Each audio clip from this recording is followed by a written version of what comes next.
Hey guys, welcome to our channel. ఇవాళ recipe వచ్చేసి తప్పిలంట్. దాన్ని ఎలా చేయాలో చూసేద్దాం.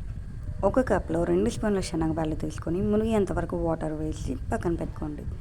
ఇప్పుడు ఇంకొక మిక్సీ జార్లో 1/2 కప్ పల్లీలు వేసుకొని దాన్ని పలుకులాగా గ్రైండ్ చేసుకోండి. అంటే పల్స్ ఇచ్చుకోండి సరిపోతుంది.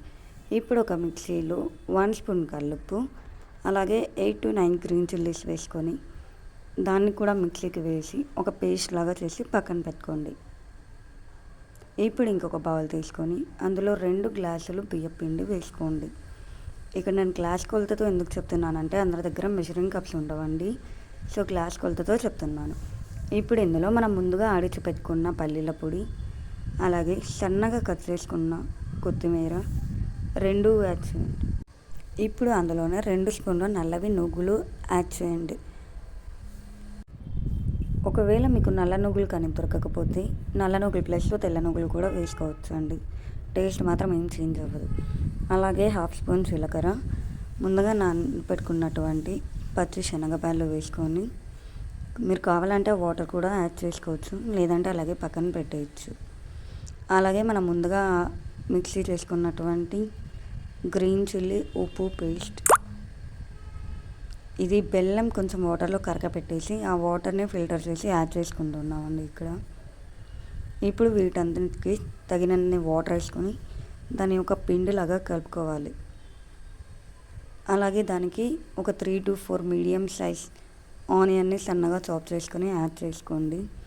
ఇప్పుడు అన్నిటికీ కలిపి అన్నీ కలిసేలాగా మంచిగా కలుపుకోండి.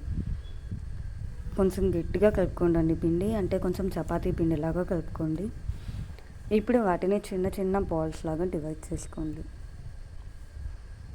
ఇదైతే మేము నార్మల్గా మార్నింగ్ బ్రేక్ఫాస్ట్కి తింటామండి, కానీ తెలంగాణ సైడ్ వాళ్ళు దీన్ని సర్వపిండి అంటారు. వాళ్ళు ఈవినింగ్ స్నాక్ ఐటెంలా కూడా తింటారంట.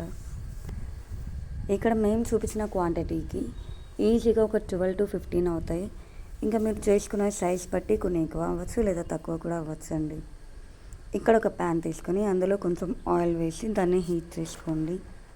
అది హీట్ అయ్యేలోపు ఇక్కడ చూపిస్తున్నలాగా ఒక పాలిథిన్ కవర్ పెట్టుకొని దానిపైన ఒక్కొక్కటి పెట్టుకొని చిన్నగా తట్టుకోండి. మిడిల్లో హోల్ పెట్టుకోండి. ఇక్కడ హోల్ ఎందుకు పెడుతున్నామంటే ఆయిల్ అనేది లోపల వరకు వెళ్ళి బాగా అబ్జర్వ్ చేసుకుంటుందండి, కాబట్టి మనకి అంతా ఈక్వల్గా కాలుతుందన్నమాట.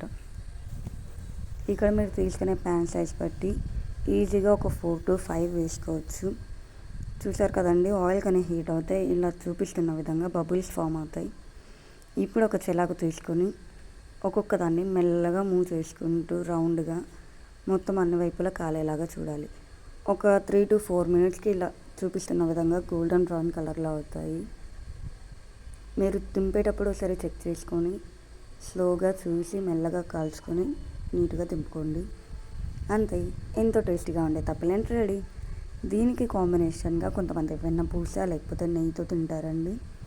ఒకవేళ అవేవి వద్దు అనుకుంటే పెరుగు పప్పల పొడి కాంబినేషన్